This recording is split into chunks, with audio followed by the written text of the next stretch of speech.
ये एक संवेदनशील सरकार है जो प्रतिबद्ध है हर हाल में आपके सपनों को पूरा करने के लिए।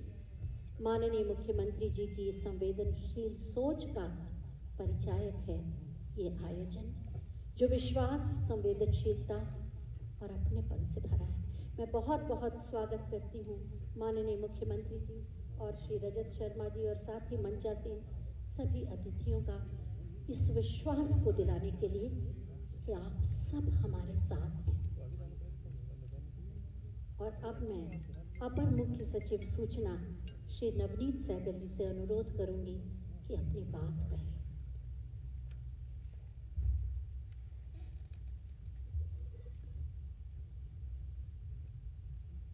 आज इस संवेदना के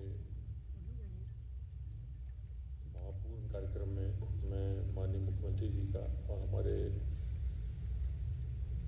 मुख्य अतिथि Rajat Sharma ji, national broadcaster association के जो अध्यक्ष हैं, उनका स्वागत करता हूं। साथियों, पिछले एक वर्ष से हम सब लोग जो कोरोना की लहर से जूझ रहे हैं, समाज को एक सुरक्षित वातावरण में ले जाने में माननीय मुख्यमंत्री जी ने जिस प्रकार सभी समूहों का, सभी वर्गों का सहयोग लेके जो अभियान चलाया, और आज जहां की देश के कई प्रदेशों में और दुनिया के कई देशों में जहां कोरोना के बहुत बड़े संख्या में मामले आ रहे हैं, वहीं उत्तर प्रदेश काफ़ी हद तक कोरोना के संक्रमण से अब मुक्त है।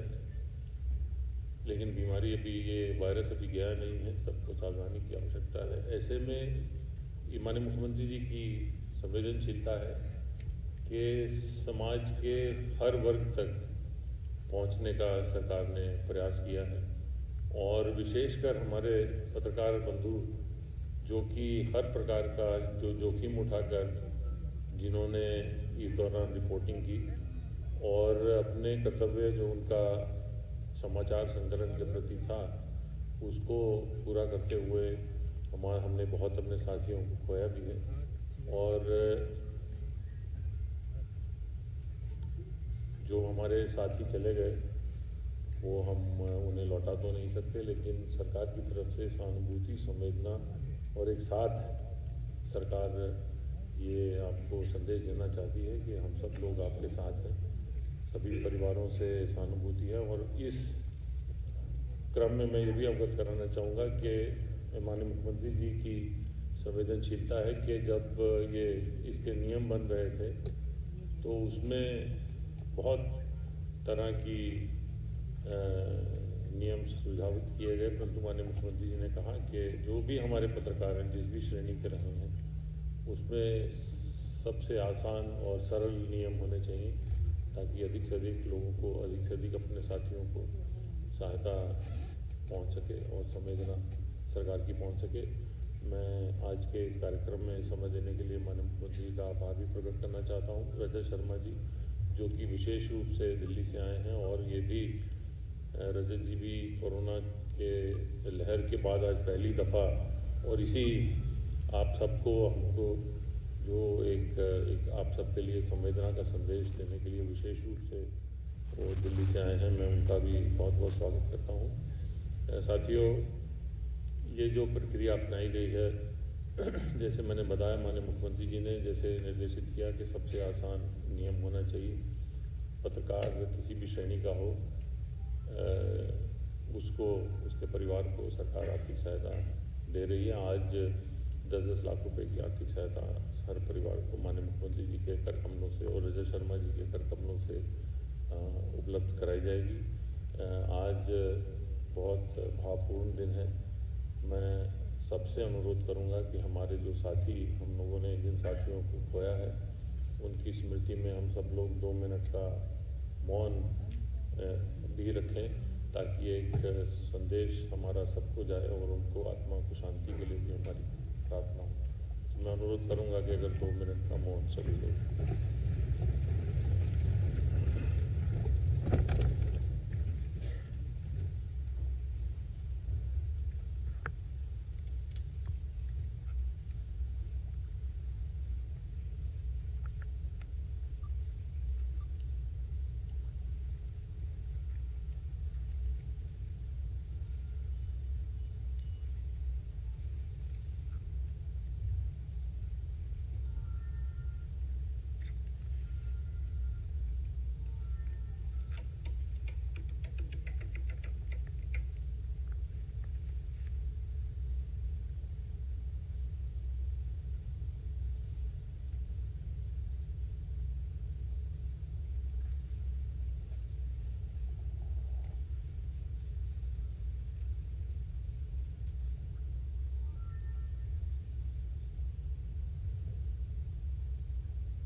धन्यवाद। मैं इस अवसर पर सभी हमारे जो पत्रकार संगठन हैं, विशेषकर जो राज्य स्तरीय मान्यता प्राप्त संवाददाता समिति है उसके सभी पदाधिकारियों का और जो हमारे अन्य सभी पत्रकार संगठन हैं उनका भी मैं धन्यवाद करना चाहूँगा कि बहुत सारे ऐसे प्रकरण थे जो कि हमारी जानकारी में भी नहीं थे, उनके माध्यम से वो हमारी जानकारी में आए। और ऐसा संभव है कि अभी भी कुछ प्रार्थना पत्र हमारे पास देर से आए हों, तो धैर्य रखिए, वो सभी प्रत्येक प्रार्थना पत्र का निस्तारण होगा, सभी को सहायता उपलब्ध कराई जाएगी। मैं अनुरोध करूँगा।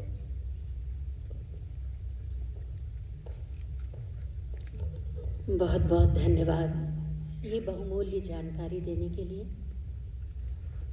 मौन ही वो भाषा है जो हमें परम से जोड़ती है और इसी मौन में हमारी शुभेच्छाएं, मंगल कामनाएं और श्रद्धांजलि शामिल थी। मंच पर आसीन हैं न्यूज़ ब्रॉडकास्टर एसोसिएशन के चेयरमैन, एक जाना माना व्यक्तित्व। जैसा कि मुझे निर्देश हुआ है कि जो आर्थिक सहयोग की राशि का चेक आपको वितरित किया जाएगा, पहले उसे संपन्न कराया जाए। मैं माननीय मुख्यमंत्री जी और माननीय श्री रजत शर्मा जी से अनुरोध करूंगी कि वो वितरित करें। मैं इन सभी लोगों के नाम दे रही हूँ। हमारे परिवार के ही आत्मीयजन गरिमा कुलश्रेष्ठ, उर्मिला चतुर्वेदी, चमन निगम, जुबैदा खातून और राधा अग्रवाल क्रमबद्ध होकर, पंक्तिबद्ध होकर मंच पर आ जाएं। गरिमा कुलश्रेष्ठ जी हिंदी दैनिक जागरण के प्रतिनिधि श्री पंकज कुलश्रेष्ठ जी हमारे बीच नहीं हैं और उन्हीं के परिवार के सदस्य। ये चेक नहीं है, ये विश्वास है कि हम आपके साथ हैं। उर्मिला चतुर्वेदी, दैनिक जागरण के श्री राकेश चतुर्वेदी जी जो दिवंगत हो गए, उनके लिए, उनके परिवार के सहयोग के लिए 10 लाख रुपए की धनराशि का ये चेक। अंग्रेजी दैनिक द पायनियर के श्री अंजनी कुमार निगम जी जो अब हमारे बीच नहीं, उनके परिवार के जन चमन निगम जी।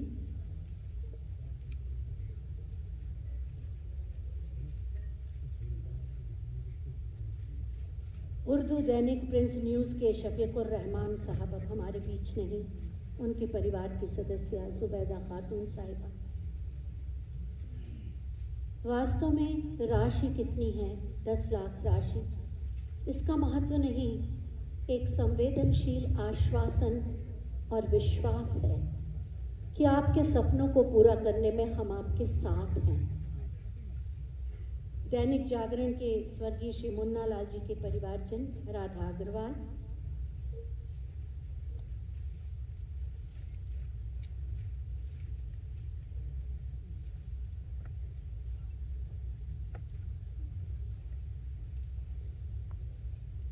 स्पष्ट आवाज की श्याम लला सिंह जी के परिवार की राजश्री सिंह जी,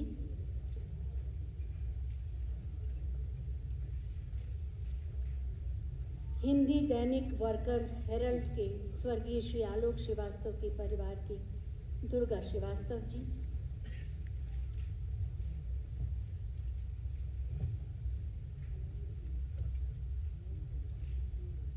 हिंदी दैनिक जागरण के अमी आधार निडर जी के परिवारजन कल्पना श्रीवास्तव जी,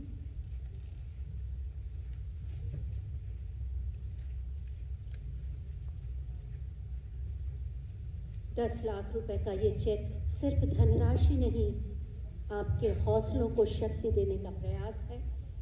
उर्दू दैनिक आग के सैयद हैदर मेहंदर अली साहब के परिवार के जन मुस्तरी बेगम जी, मानव जगत के स्वर्गीय श्री राम भगत जी के परिवार की सदस्य लता वालिया जी,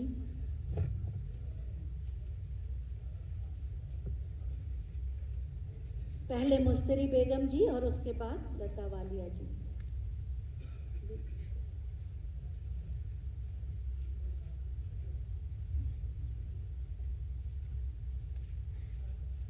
दैनिक मैसेज ब्यूरो कि शैलेंद्री कटियार जी के परिवारजन, श्री राम कुमार सिंह जी,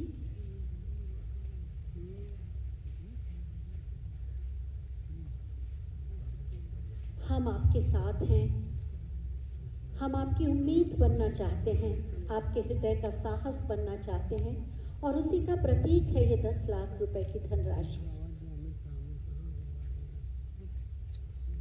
हिंदी साप्ताहिक लालगंज टाइम्स की पुष्पलता शुक्ला के परिवारजन श्री केवल कुमार जी,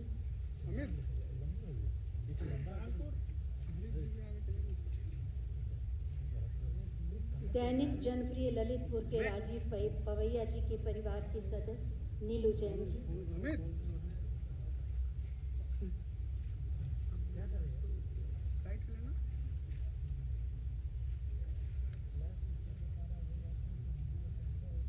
यूएनआई वार्ता लखनऊ के अनिल श्रीवास्तव जी के परिवार की सदस्य वंदना श्रीवास्तव जी,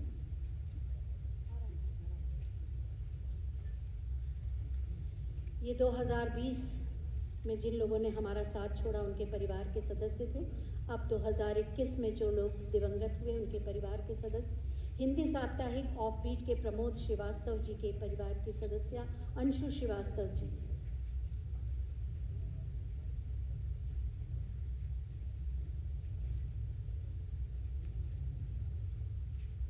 बस अपने मन का हौसला बनाए रखें। ये एक संवेदनशील सरकार है और माननीय मुख्यमंत्री हमारे अभिभावक दीप रानी जी, हिंदी दैनिक आज के शिवनंदन साहू जी हमारे बीच में नहीं रहे, उनके परिवार की सदस्य, हर चेक में छुपी है भावनात्मक सोच, संवेदनशील सोच और एक विश्वास, हम साथ हैं।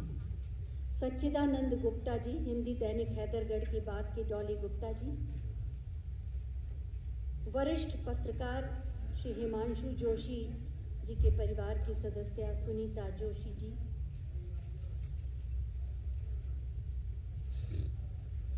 दैनिक जागरण के श्री अंकित शुक्ला जी के परिवार के सदस्य विभा शाश्वत शुक्ला जी,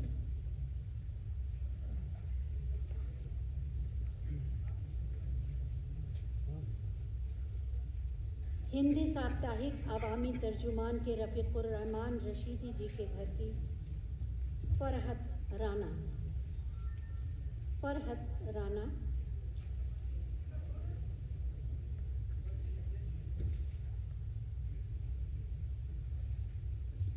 हिंदी दैनिक जनमुख के स्वर्गीय श्री प्रेम प्रकाश सिन्हा के परिवार जी की सदस्य शशिकला सिन्हा जी,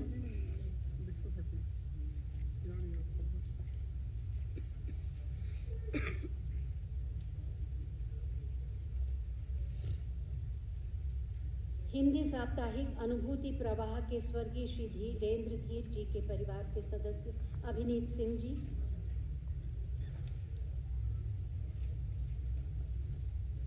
हौसला, उम्मीद, विश्वास और आत्मीयता का परिचय है ये चेक।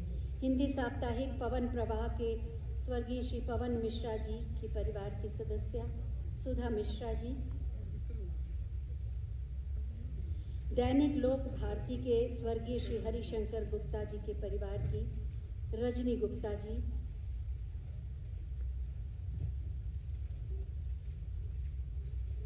राष्ट्रीय सहारा के स्वर्गीय श्री राकेश श्रीवास्तव जी के परिवार की सदस्य ममता श्रीवास्तव जी,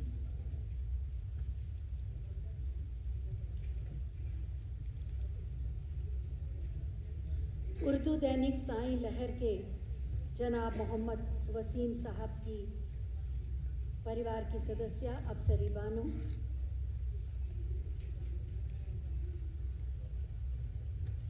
विश्वास रखें, हृदय को संभालें, हम आपके सपनों को टूटने बिखरने नहीं देंगे, ये विश्वास माननीय मुख्यमंत्री जी आपको जता रहे हैं। रिपब्लिक भारत के स्वर्गीय कुणाल श्रीवास्तव की परिवार की सदस्य प्रतिमा शुक्ला जी,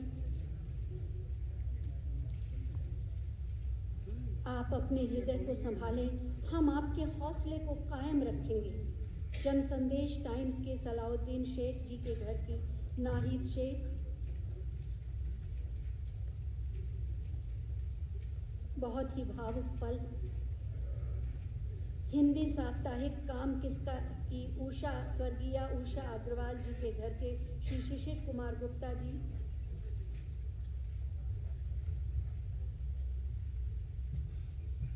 दैनिक लोक भारती के स्वर्गीय श्री राम नरेश तिवारी जी के घर की सदस्या प्रीति तिवारी जी।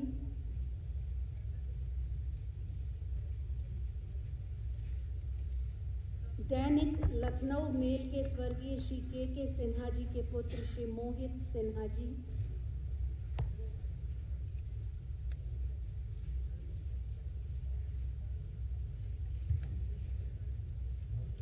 हिंदी साप्ताहिक नगर छाया के स्वर्गीय श्री अरुण कुमार पांडे जी के घर की सदस्या ममता पांडे जी।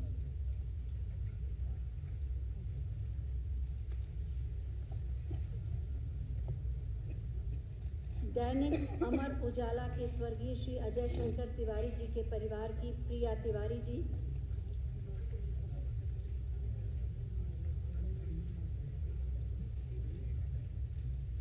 हिंदी दैनिक मान्यवर के स्वर्गीय श्री ओम प्रकाश जायसवाल के परिवार की सदस्या गायत्री देवी जी।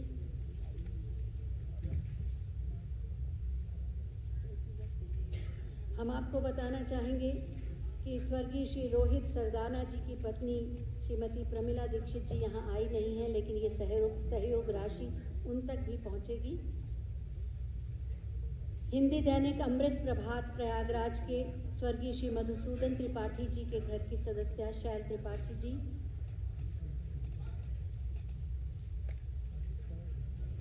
हिंदी साप्ताहिक अनुपम बस्ती की श्रीमती सुशीला देवी जी के घर के उनके पुत्र सतीश मानव जी।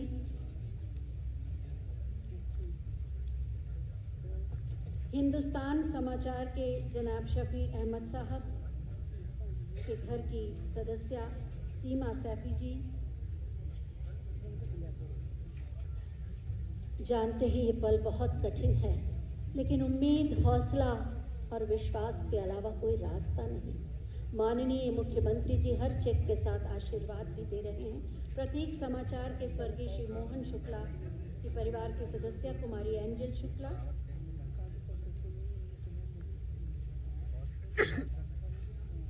टाइम्स ऑफ इंडिया के स्वर्गीय श्री सुभाष मिश्रा के घर की सदस्या संध्या मिश्रा जी।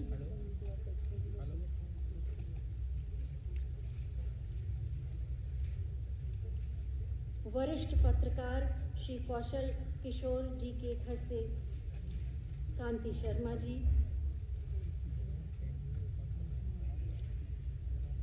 उर्दू दैनिक अवधनामा के जनाब वकार मेहदी साहब के सुपुत्र Syed Mohammad ours.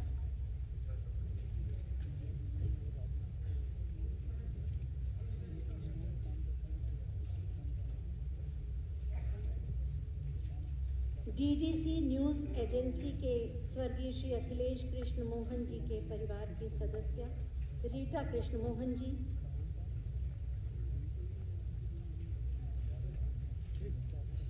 News one India channel के स्वर्गीय श्री अमरेंद्र सिंह जी, पंकज सिंह जी उनके स्थान पर लेंगी। हिंदी दैनिक वहीद भारत टाइम्स के सैयद गुफरान मियाँ के घर से सायमा भी।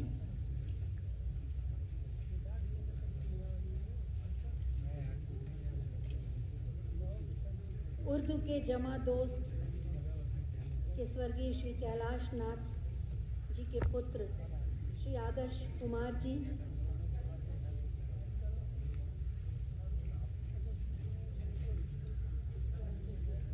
स्वराज्य टाइम्स के स्वर्गीय श्री अजय शर्मा जी की माता श्रीमती मृदु शर्मा जी।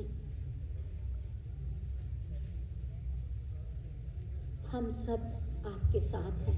आपके सपनों को हम मरने नहीं देंगे। विश्वास रखिए, माननीय मुख्यमंत्री जी का आशीर्वाद है आपके साथ। हिंदी दैनिक सीधा संवाद के स्वर्गीय श्री रवि प्रकाश अवस्थी जी के लिए रेखा अवस्थी जी। हिंदी दैनिक प्रकाश टाइम्स बस्ती के स्वर्गीय श्री अंकित श्रीवास्तव जी के लिए अलंकृता श्रीवास्तव जी।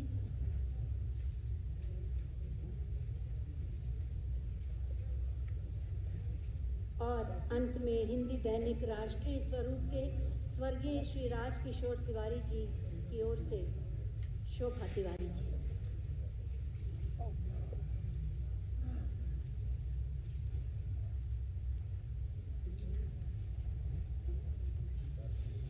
वास्तव में ये चेक नहीं है, बस एक संवेदनशील प्रयास है आपको आश्वस्त करने का कि माननीय मुख्यमंत्री जी के रहते, इस संवेदनशील सरकार के रहते आपके सपने टूटने नहीं पाएंगे, आपका हृदय बिखरने नहीं पाएगा। हम साथ साथ चल के आपके सपनों तक आपको पहुंचाएंगे।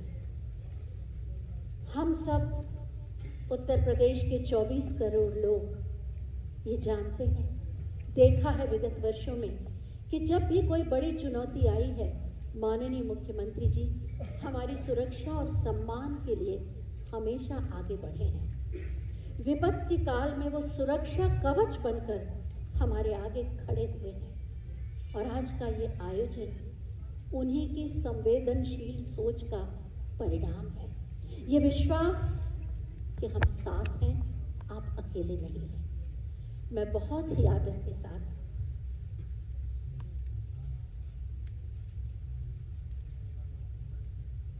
माननीय मुख्यमंत्री जी को आमंत्रित करने से पहले मंच पर आसीन न्यूज़ ब्रॉडकास्टर एसोसिएशन के चेयरमैन और एक जानी मानी शख्सियत आदरणीय श्री रजत शर्मा जी से अनुरोध करूंगी कि आज के इस मौके पर अपने दिल के उद्गार हमसे साझा करें।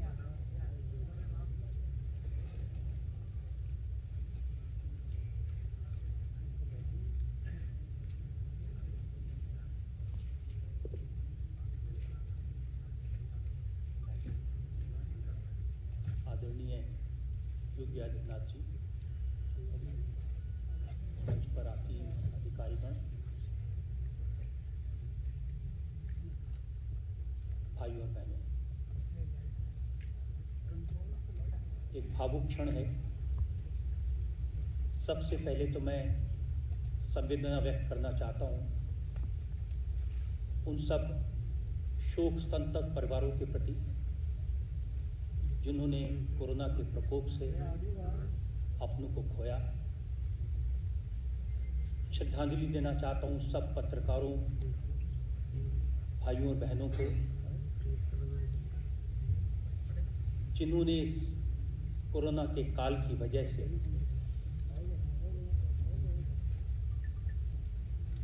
अपनों से इतने दूर हो गए कि हम उन्हें कभी वापस नहीं ला पाएंगे।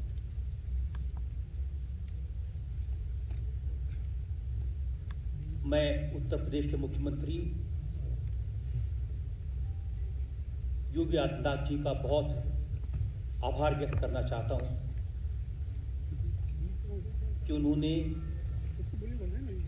शोक में डूबे इन परिवार के लोगों की चिंता की, उनके बारे में विचार किया और धन्यवाद देना चाहता हूं कि उन्होंने न्यूज़ ब्रॉडकास्टर्स एसोसिएशन की तरफ से मुझे इस नेक काम में शिरकत करने का मौका दिया। असल में जीवन में कुछ ऐसे क्षण होते हैं जब शब्द कम पड़ जाते हैं, जब दर्द इतना ज्यादा होता है कि उसे अभिव्यक्त करना संभव नहीं होता। और कोरोना काल के आरंभ से ही ये स्थिति रही। मुझे याद है जिस समय लॉकडाउन लगाया गया, सब लोग अपने घरों में बंद थे, लेकिन हमारे रिपोर्टर्स, हमारे कैमरा पर्सन, अखबारों से, ब्रॉडकास्ट मीडिया से, डिजिटल मीडिया से, सब लोग सड़कों पर थे, लोगों को जागरूक करने के काम में लगे थे। वो ऐसा समय था जिसमें लोगों को कोरोना के बारे में ज्यादा जानकारी नहीं थी। लोग जानना चाहते थे घर में बंद क्यों रहना है, मास्क क्यों लगाना है, दूरी क्यों बनाए रखनी है, और लोगों के बीच जाए बगैर ये संभव नहीं था। खतरे का काम था, मुश्किल का काम था। लेकिन पत्रकार मित्रों ने, भाइयों और बहनों ने ये काम बड़ी कर्तव्य निष्ठा के साथ किया। उन्होंने अपने परिवारों की चिंता नहीं की, उन परिवारों की चिंता की जो कोरोना से ग्रस्त हो सकते थे। उनको सावधान करने का, जागरूक करने का काम किया। बस ऐसी स्थिति थी जैसे आग का दरिया है और कूद के जाना है। उस समय डॉक्टर्स को भी कोरोना के बारे में ज्यादा जानकारी नहीं थी, पर्याप्त मात्रा में मास्क नहीं थे, पीपीई किट्स नहीं थी। जो पत्रकार बंधु बहनें सड़कों पर थे, लोगों के बीच में थे, उनको प्रोटेक्शन नहीं था। बहुत सारे लोगों के परिवार वाले उन्हें कहते थे, लेकिन उन्होंने अपनी परवाह नहीं की, अपनी जान की परवाह नहीं की। उन्होंने देश की, समाज की परवाह की, अपने कर्तव्य की परवाह की।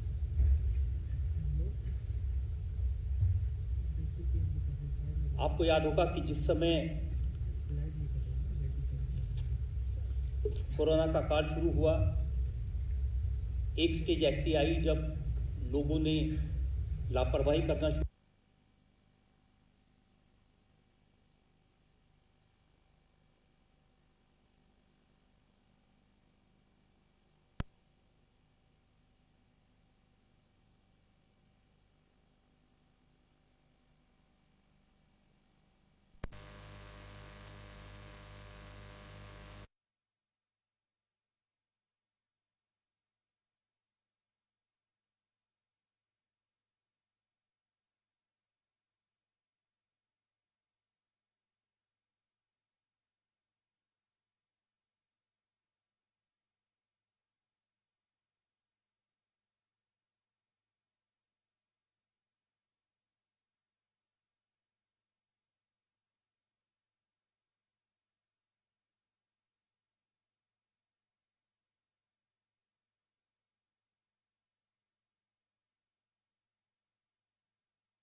मेरे मन में एक दिन ये विचार आया कि मैं योगी जी को फोन करूं, उनसे बात करूं कि क्या हम ऐसे लोगों की मदद कर सकते हैं।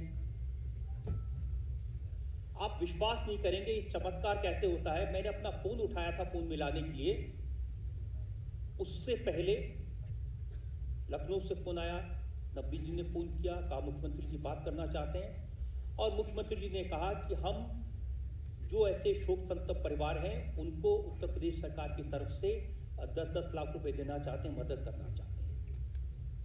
मुझे तो विश्वास नहीं हुआ, जो मैं सोच रहा था वो उन्होंने पहले कर दिया। मुझे लगता है ये कोई दैवी शक्ति है, भगवान की कृपा है। उनके मन में ऐसी भावना उपजी, उन्होंने सब लोगों की मदद करने का फैसला किया। योगी जी, पूरा पत्रकार समाज इसके लिए आपका ऋणी रहेगा। हम आपका बहुत बहुत आभार व्यक्त करते हैं।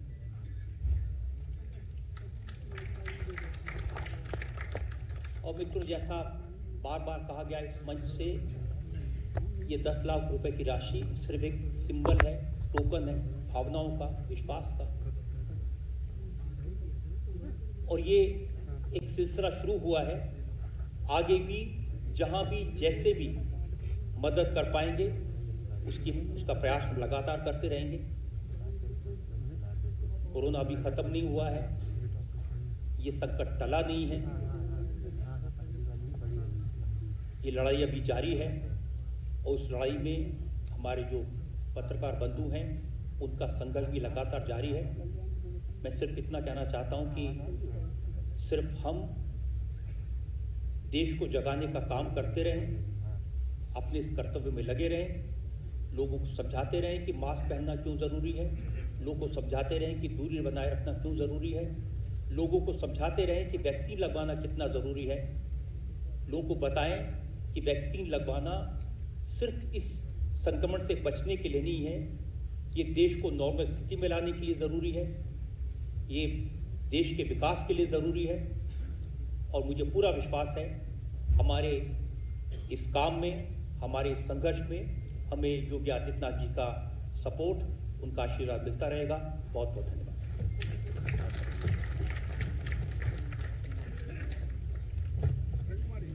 बहुत बहुत धन्यवाद आदरणीय श्री रजत शर्मा जी, अपनी हृदय की अनुभूतियों को हमसे साझा करने के लिए और हमारे मीडिया कर्मियों के जीवन के यथार्थ सच को इस कोरोना काल में कैसा रहा हमारे सामने व्यक्त करने के लिए।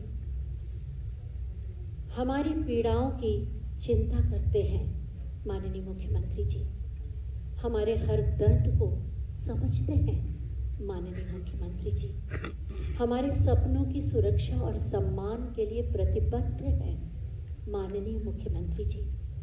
और इसीलिए हम सबको विश्वास है कि उनका होना हमारे लिए एक सुरक्षा कवच के समान है।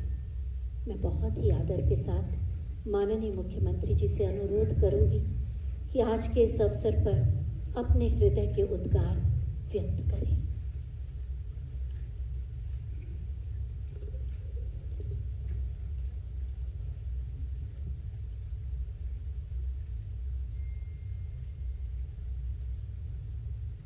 आज के इस कार्यक्रम के मुख्य अतिथि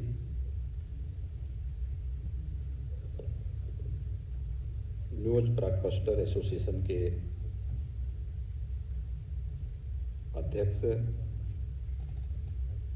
अध्यक्ष और मुख्य संपादक इंडिया टीवी परम सम्माननीय श्री रजत शर्मा जी, समारोह में यहाँ पर उपस्थित प्रदेश के मुख्य सचिव श्री आर के तिवारी जी, अपर मुख्य सचिव गृह श्री अवनीश कुमार अवस्थी जी, अपर मुख्य सचिव सूचना श्री नवनीत सहगल जी, मुख्यमंत्री कार्यालय में प्रमुख सचिव श्री संजय प्रसाद जी, आज के इस समारोह में उपस्थित सभी पत्रकार भाइयों बहनों और दिवंगत पत्रकारों से जुड़े हुए हमारे उनके परिवार के सभी सम्मानित सदस्यगण,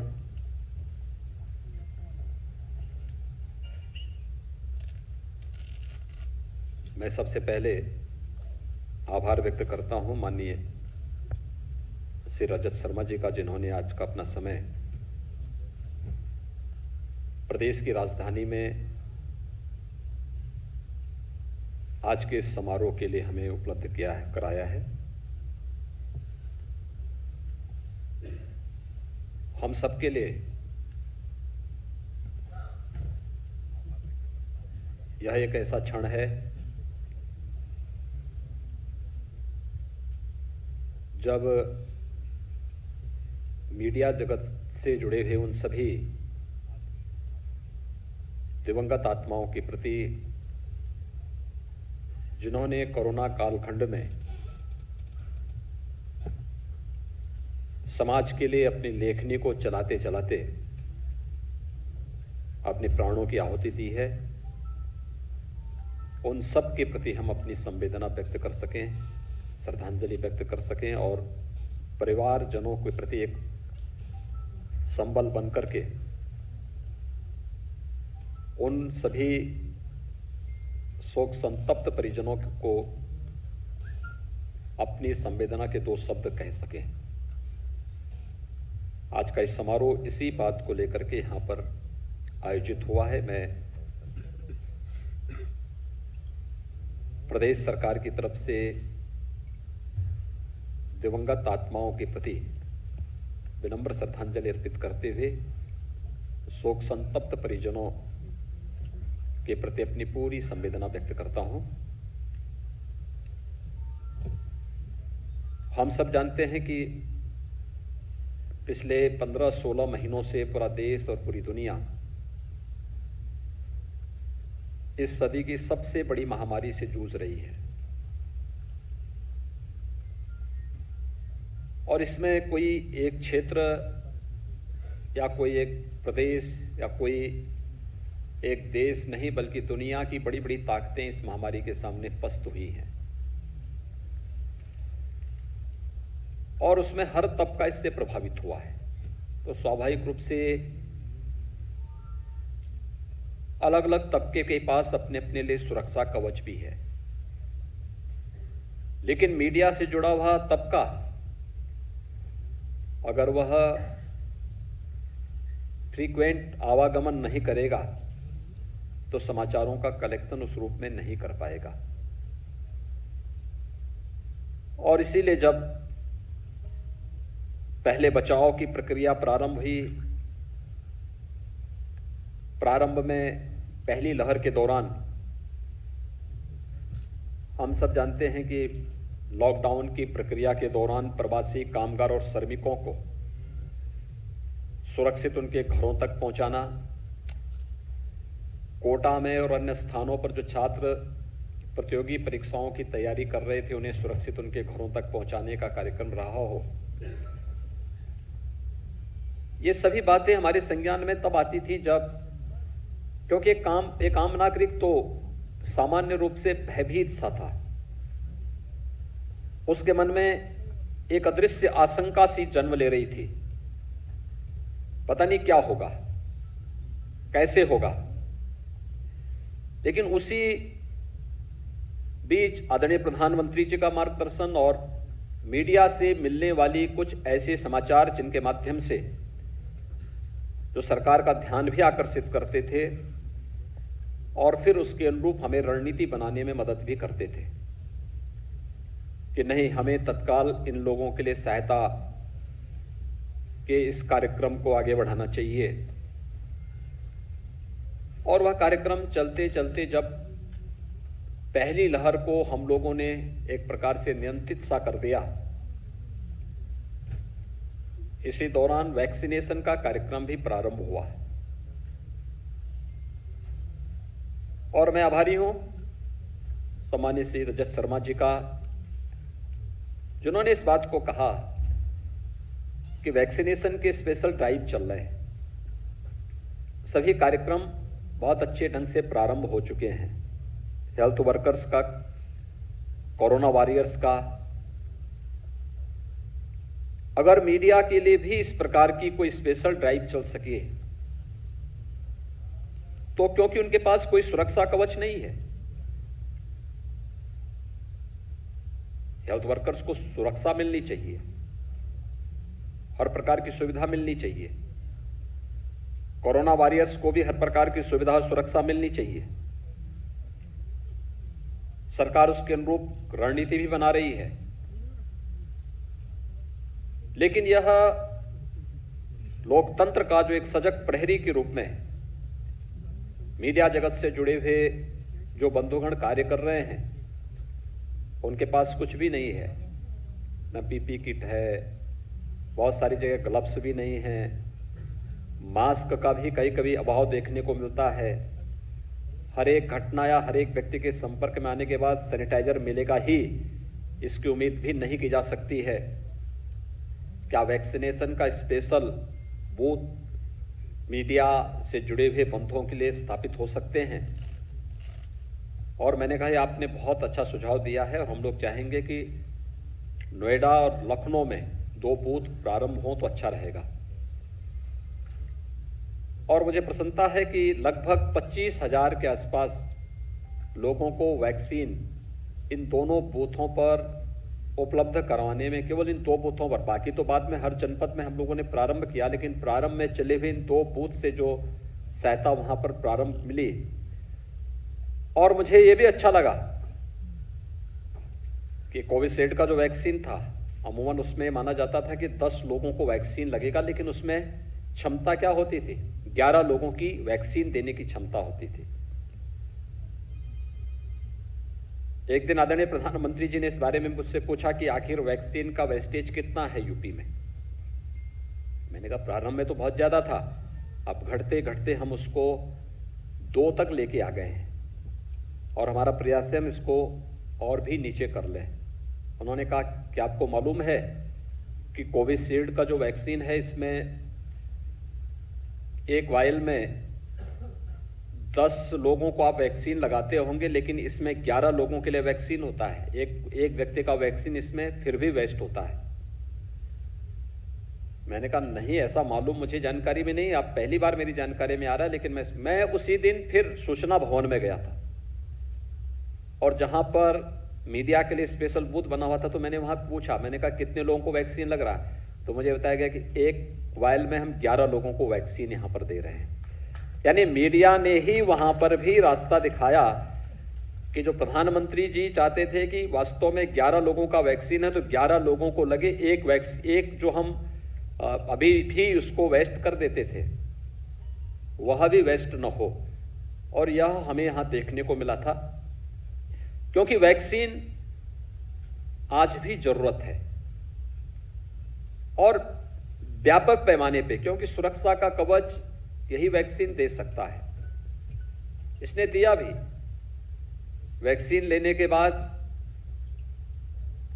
कतिपय लोगों में संक्रमण देखने को मिला, लेकिन वह माइल्ड था, बहुत माइल्ड था और अलक्षण युक्त था। बड़ी संख्या में लोगों की जान बचाने में, कल्पना करें कि फर्स्ट वेव की तुलना में सेकेंड वेव जितनी तीव्र थी, अगर हेल्थ वर्कर्स और कोरोना वॉरियर्स वैक्सीनेट नहीं हुए होते, क्या दृश्य होता, किस प्रकार की स्थितियां होती। लेकिन उस संकट और चुनौती के बीच से ही रास्ता निकालना था और उस संकट और चुनौती के बीच से रास्ता निकालते निकालते हर एक तबके से संवाद बनाते बनाते एक अभियान चला और इस अभियान का क्रम आज इस रूप में हमारे सामने है कि हम लोग, आप लोगों ने संकट के इस समय में सरकार के सामने तथ्यों को रखने, सही समाचार को पहुंचाने में मदद की, सरकार को उसके अनुरूप रणनीति बनाने में मदद मिली। आज कोरोना लगभग नियंत्रण के नजदीक हम लोग हैं, लेकिन कुछ नहीं कहा जा सकता कब कोरोना किस रूप में आ जाए। जब तक वह इस धरती पर है किसी भी रूप में आ सकता है। कोरोना के इस कालखंड में बहुत सारी चीजें देश के अंदर, दुनिया के अंदर देखने को मिली और वो चीजें कैसे हम लोग संकट के समय में त्वरित निर्णय लेकर के बहुत सारे लोगों के जीवन में परिवर्तन लाने के संवाहक बन सकते हैं,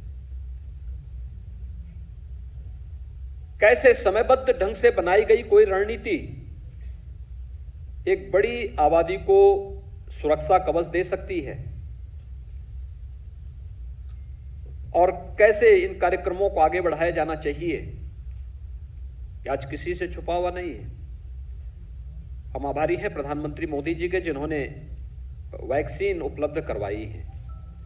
एक नहीं, 2 वैक्सीन भारत में, यानी मात्र 9 महीने, कोरोना की आहट के 9वें महीने प्रदेश देश के अंदर वैक्सीन आ चुके थे और दोनों वैक्सीन सफलतापूर्वक देश के अंदर वर्तमान में वैक्सीनेशन के लिए उपलब्ध हैं, पर्याप्त मात्रा में उपलब्ध हैं।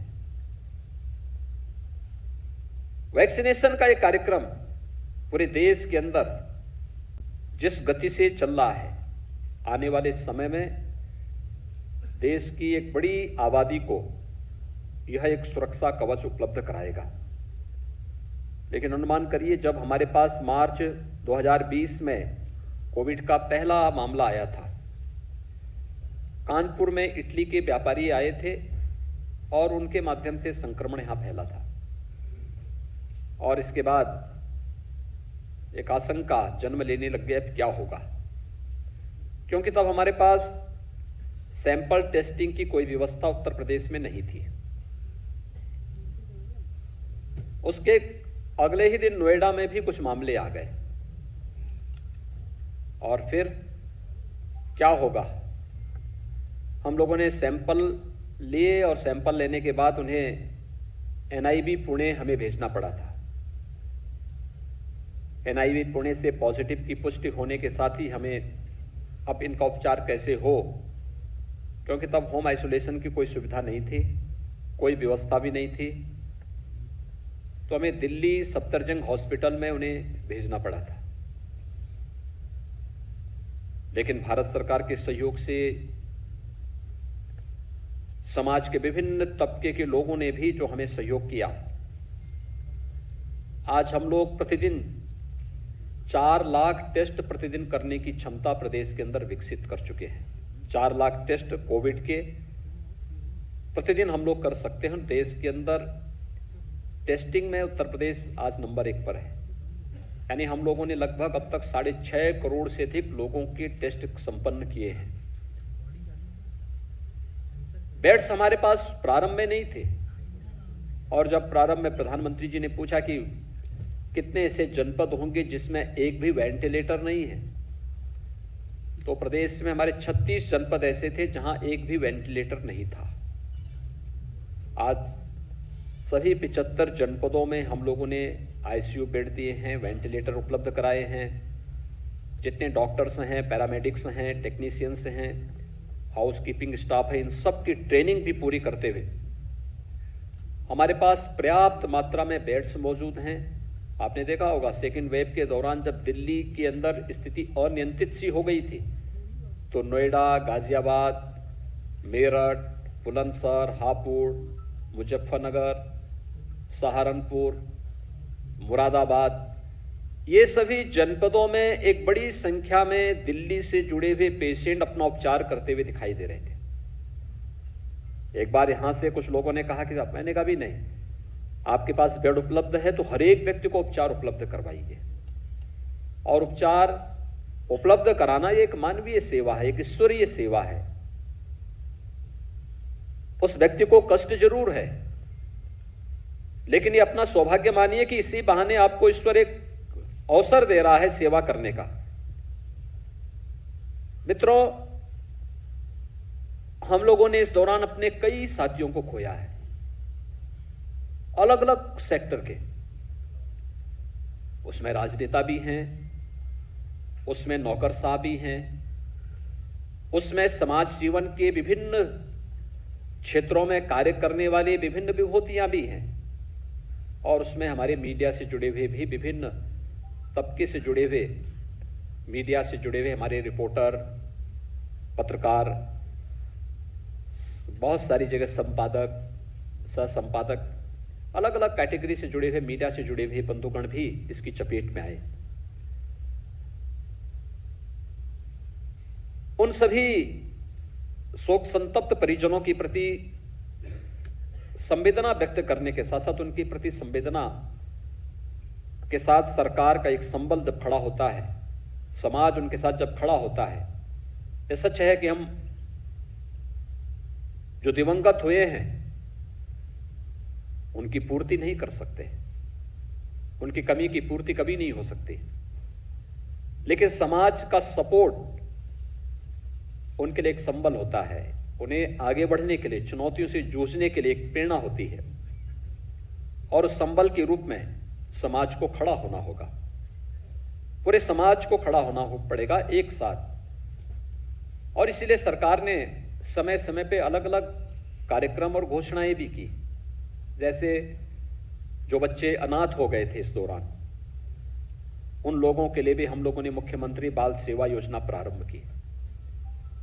ऐसे परिवारों को, ऐसे बच्चों को जिन्होंने अपने माता पिता दोनों को खोया है, लगभग 200 के आसपास ऐसे बच्चे थे, उन बच्चों की व्यवस्था, उनके लिए स्कॉलरशिप की व्यवस्था, उनकी पढ़ाई की व्यवस्था। जिन बच्चों ने अपने किसी एक लीगल गार्जियन को खोया है, कोरोना के दौरान भी, चाहे वह कोविड हो, नॉन कोविड हो, उन सब के लिए भी सरकार ने एक व्यवस्था प्रारंभ की और उन सभी लोगों को सहयोग देने के साथ साथ उनकी आगे की व्यवस्था भी सरकार निभा रही है। निराश्रित हुई महिलाओं के लिए भी सरकार एक नई योजना के साथ आ रही है और आज यहाँ पर पत्रकार मित्रों के साथ इस दौरान जिस प्रकार की चीजें घटित हुई, सामान्य जीवन में हम लोग अपने अपने फील्ड में काम करेंगे। मीडिया का काम है समाज के एक सजग प्रहरी के रूप में सरकार का ध्यान ज्वलंत मुद्दों की ओर आकर्षित करना, और कार्य मीडिया अपने तरीके से अपनी भाषा में अपने अनुरूप करती है। मैं आभारी हूं माननीय रजत शर्मा जी का कि आज उन्होंने अपना समय दिया है और मीडिया से जुड़ी हुई उन समस्याओं के बारे में निरंतर उनका सहयोग सरकार को प्राप्त होता है, उनके सुझाव प्राप्त होते रहते हैं कि सरकार को इन सभी संस्थाओं के प्रति किस तरीके से समन्वय स्थापित करते हुए, बिना किसी एक दूसरे की सीमाओं का अतिक्रमण करते हुए, अगर हम संवाद के माध्यम से इन समस्याओं के प्रति समाधान का रास्ता निकाल सकेंगे तो वास्तव में उसका लाभ समाज के एक अंतिम व्यक्ति पर बैठे हुए व्यक्ति को ही प्राप्त होने वाला है, जो एक बहुत तन्मयता के साथ देखता है क्या क्या कोई मेरे लिए भी सोच रहा है। और वह मीडिया भी उसी मीडिया का भी लक्ष्य वही है। हम अपने अपने अलग अलग पक्ष में जब कार्य करते हैं तो कहीं न कहीं समाज, कहीं न कहीं राष्ट्र हमारी इस ध्येय का हिस्सा होता है और उस अभियान का हिस्सा होता है। और स्वयं सामान्य श्री रजत शर्मा जी ने मीडिया के सामने अपने कुछ मानक और कुछ आदर्श भी गढ़े हैं। वैक्सीनेशन के बाद जब इस बात की चर्चा हो रही थी कि हम लोगों ने अनाथ बच्चों के बारे में कार्यक्रम संपन्न किए हैं, हम लोगों ने सरकारी कर्मचारियों के बारे में अपनी पॉलिसी को आगे बढ़ाया है, हम लोगों ने अलग अलग तबके के लिए अपने कार्यक्रम को आगे बढ़ाया है, मीडिया के लिए क्या हुआ? तो मेरे सामने वही चर्चा, मैंने कहा भी हम मीडिया से संवाद बनाएंगे, पता नहीं मीडिया का रिस्पांस क्या होता है। एक, क्या इसके बारे में हम लोग चर्चा करें? तब मेरे सामने नाम आया, मैंने कहा भी हम लोग सम्मानित श्री रजत शर्मा जी से संवाद बनाएंगे, उनसे एक बार पूछेंगे क्या इसमें हो सकता है। उन्होंने कहा देखिए ये संकट का समय है और इस समय हमें खड़ा होना चाहिए, बिना किसी भेदभाव के, बिना किसी दुराग्रह के, बिना किसी अन्य मतभेदों से ऊपर उठ करके। यह समय खड़ा होने का है और फिर समय तय हुआ। आज उन्होंने अपना समय दिया यहाँ पर, आज वे यहाँ पर उपस्थित, व्यक्तिगत रूप से उपस्थित हुए हैं। मैं इसके लिए हृदय से उनका साधुवाद व्यक्त करता हूँ, आभार व्यक्त करता हूँ। उन सभी परिवारजनों के प्रति अपनी संवेदना व्यक्त करता हूँ जिन्होंने अपने परिवार के सदस्यों को खोया है, और मैं उनको इस बात के लिए आश्वस्त करता हूँ कि सरकार उनके साथ में हमेशा रहेगी। बहुत सारी स्कीम है जिसको लेकर के आगे आने वाले समय में हम आगे बढ़ने वाले हैं, और मुझे विश्वास है कि हम सब मिल करके इस सदी की सबसे बड़ी महामारी के खिलाफ देश की इस लड़ाई को मजबूती से आगे बढ़ाने में और प्रत्येक तबके के नागरिकों को संबल प्रदान करने में सहभागी बनेंगे। मैं आज के इस अवसर पर उन सभी परिवारजनों के प्रति अपनी संवेदना व्यक्त करता हूँ। दिवंगत आत्माओं को अपनी सरकार की ओर से, प्रदेशवासियों की ओर से विनम्र श्रद्धांजलि अर्पित करता हूँ। धन्यवाद। जय हिंद।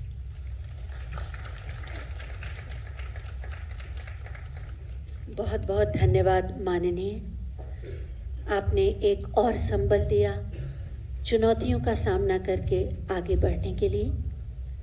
सचमुच हम सब आभारी हैं अपने सभी आत्मीयजनों के जो हमारे आमंत्रण पर यहाँ आए।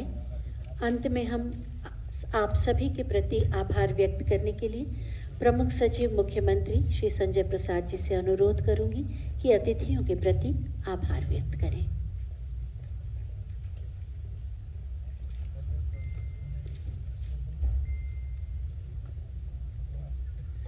नमस्कार। पिछला कुछ समय हमारे प्रदेश के लिए और हमारे देश के लिए बहुत ही कठिन समय रहा है। हम सब लोग इस बात से अच्छी तरह से परिचित हैं। हम सब लोगों ने, कई लोगों ने अपनों को खोया है, अपने निकट परिजनों को खोया है। उन सभी लोगों के प्रति हमारे हृदय में पीड़ा है, संवेदना है।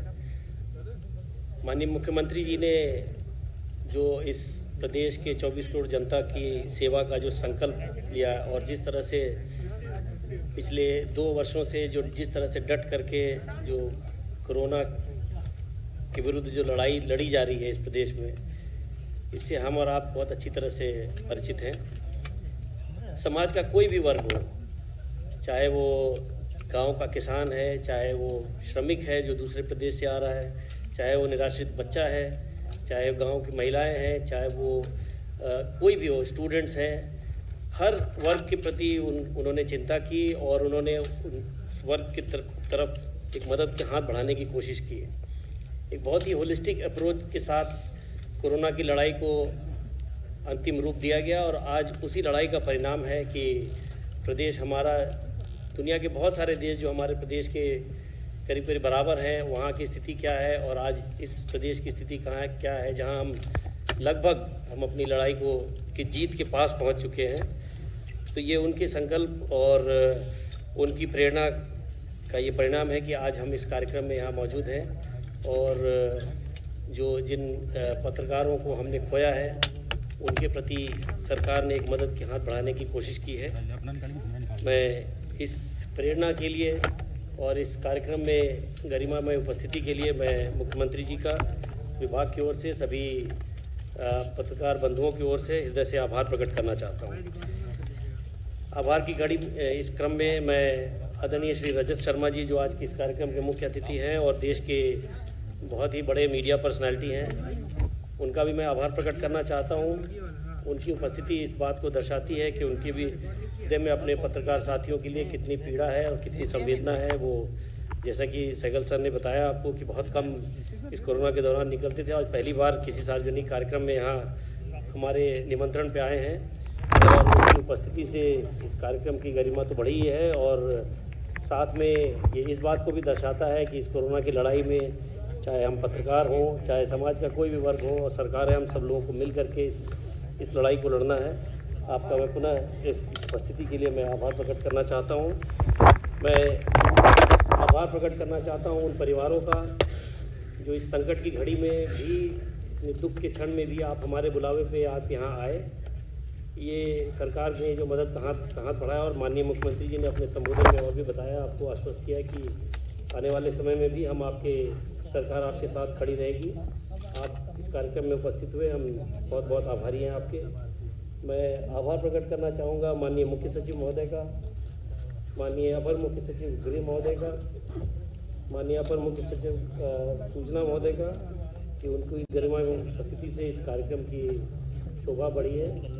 मैं आभार प्रकट करना चाहूँगा अपने सूचना निदेशक जी का और हमारे तीनों सम्मानित मीडिया सलाहकार जी का, जिलाधिकारी लखनऊ का और अंत में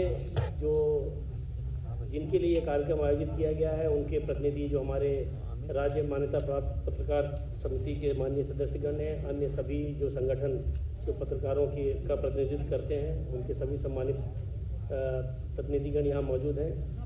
उन सभी लोगों का मैं आभार प्रकट करना चाहता हूँ और धन्यवाद देना चाहता हूँ। जय हिंद। बहुत बहुत धन्यवाद आप सभी का। ये आयोजन अब संपन्न होता है।